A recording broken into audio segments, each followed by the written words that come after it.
आज हम लोग अनुमस्तिष्क या सेरिबेलम का अध्ययन करेंगे। अनुमस्तिष्क मुद्रा, जिसे अंग्रेजी में पोस्चर कहते हैं, समन्वय, संतुलन, ऐच्छिक पेशियों की गतियों इत्यादि का नियंत्रण करता है। यदि मस्तिष्क से सेरिबेलम को नष्ट कर दिया जाए तो समान ऐच्छिक गतियाँ, जिसे अंग्रेजी में नॉर्मल वॉलेंट्री मूवमेंट्स कहते हैं, असंभव हो जाएगी। जैसे हाथों का परिचालन ठीक से नहीं होगा, यानी वस्तुओं को पकड़ने में हाथों को कठिनाई होगी, पैरों द्वारा चलना मुश्किल हो जाएगा आदि। इसका कारण यह है कि हाथों और पैरों की ऐच्छिक पेशियों का नियंत्रण सेरिबेलम के नष्ट होने से समाप्त हो जाता है। इसी प्रकार बातचीत करने में कठिनाई होगी, क्योंकि तब जीभ और जबड़ों की पेशियों के कार्यों का समन्वय नहीं हो पाएगा इत्यादि। अब आगे देखते हैं। अब हम लोग मस्तिष्क स्टेम का अध्ययन करेंगे। इसके अंतर्गत पॉन्स वेरोलाई और मेडुला ऑब्लोंगेटा आते हैं। अब हम लोग पॉन्स वेरोलाई का अध्ययन करेंगे। तंत्रिका तंतुओं से निर्मित पॉन्स मेडुला के अग्रभाग में स्थित होता है। यह श्वसन को नियंत्रित करता है। अब हम लोग मेडुला ऑब्लोंगेटा का अध्ययन करेंगे। यह बेलनाकार रचना है जो पीछे की ओर मेरुरज्जु, जिसे अंग्रेजी में स्पाइनल कॉर्ड कहते हैं, के रूप में पाया जाता है। स्पाइनल कॉर्ड मस्तिष्क के पिछले सिरे से शुरू होकर रीढ़ की हड्डियों में न्यूरल कैनार के अंदर से होता हुआ नीचे की ओर रीढ़ के अंत तक फैला रहता है। इसी में अनैच्छिक क्रियाओं के नियंत्रण केंद्र स्थित होते हैं। मेडुला द्वारा आवेगों का चालन मस्तिष्क और मेरुरज्जु के बीच होता है।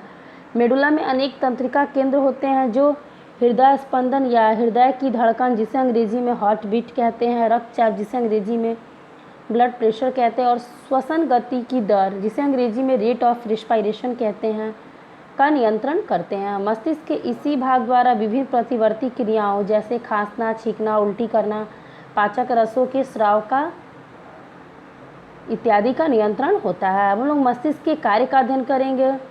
मस्तिष्क तंत्रिका तंत्र का सबसे महत्वपूर्ण भाग है। इसके द्वारा अनेक जैव क्रियाओं का समन्वय और नियंत्रण होता है। मस्तिष्क के प्रमुख कार्य निम्नलिखित हैं। पहला, आवेग ग्रहण, जिसे अंग्रेजी में टू रिसीव इम्पल्सिस कहते हैं। मस्तिष्क सभी संवेदी अंगों से आवेगों को ग्रहण करता है। मस्तिष्क में ही ग्रहण किए गए आवेगों का विश्लेषण भी होता है।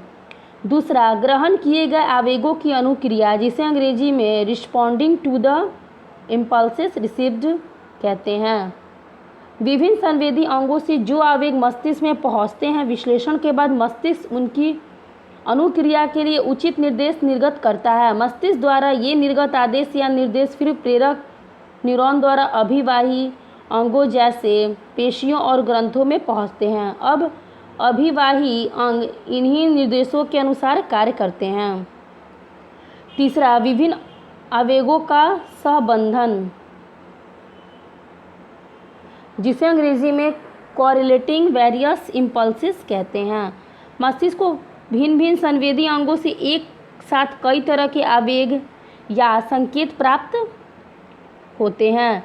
मस्तिष्क इन आवेगों को सहसंबंधित कर विभिन्न शारीरिक कार्यों का कुशलतापूर्वक समन्वय करता है। अब आगे देखते हैं। चौथा, सूचनाओं का भंडार, स्टोरेज ऑफ इंफॉर्मेशन, जिसे अंग्रेजी में कहते हैं। मानव मस्तिष्क का यह सबसे महत्वपूर्ण कार्य है। मस्तिष्क में विभिन्न सूचनाएं चेतना ज्ञान के रूप में संचित रहती हैं, इसलिए मानव मस्तिष्क को चेतना या ज्ञान का भंडार भी कहा जाता है। हम लोग प्रतिवर्ती चाप, जिसे अंग्रेजी में रिफ्लेक्स आर्क कहते हैं, का अध्ययन करेंगे। न्यूरॉनों में आवेग का संचरण एक निश्चित पथ में होता है। इस पथ को प्रतिवर्ती चाप कहते हैं। इस चाप में निम्नलिखित घटक होते हैं जो आवेग के चालन में भाग लेते हैं। पहला, ग्राही अंग, जिसे अंग्रेजी में रिसेप्टर्स कहते हैं। ये त्वचा, पेशियों तथा अन्य अंगों में मौजूद रहते हैं। ग्राही अंग विभिन्न प्रकार के उद्दीपनों को ग्रहण करते हैं। दूसरा, संवेदना मार्ग, जिसे अंग्रेजी में सेंसरी पाथ कहते हैं। ग्राही अंगों द्वारा उद्दीपनों के ग्रहण किए जाने के पश्चात इन उद्दीपनों का संचरण संवेदी न्यूरॉनों, जिसे अंग्रेजी में सेंसरी न्यूरॉन्स कहते हैं, में होता है। ये संवेदी न्यूरॉन संवेदना मार्ग का नियंत्रण करता है। तीसरा, तंत्रिका केंद्र, जिसे अंग्रेजी में नर्व सेंटर्स कहते हैं। मस्तिष्क और स्पाइनल कॉर्ड तंत्रिका केंद्र का काम करते हैं। ये संवेदना मार्ग से आए हुए संदेशों को प्राप्त कर उचित आदेश देने का कार्य करते हैं। चौथा, प्रेरक मार्ग, जिसे अंग्रेजी में मोटर पाथ कहते हैं। तंत्रिका केंद्र द्वारा आदेशों का संचरण न्यूरॉनों, जिसे अंग्रेजी में मोटर न्यूरॉन्स कहते हैं, द्वारा होता है। प्रेरक न्यूरॉन प्रेरक मार्ग का निर्माण करते हैं। 5वां अभिवाही अंग, जिसे अंग्रेजी में इफेक्टर्स कहते हैं, प्रेरक मार्ग से होते हुए आदेश अभिवाही अंगों में पहुंचते हैं, जहां पर केंद्रीय तंत्रिका तंत्र से प्राप्त आदेशों के अनुसार उचित अनुक्रिया होती है। पेशियां अभिवाही अंग होती हैं, ये तंत्रिका केंद्र से प्राप्त आदेशों के अनुसार कार्य करती हैं।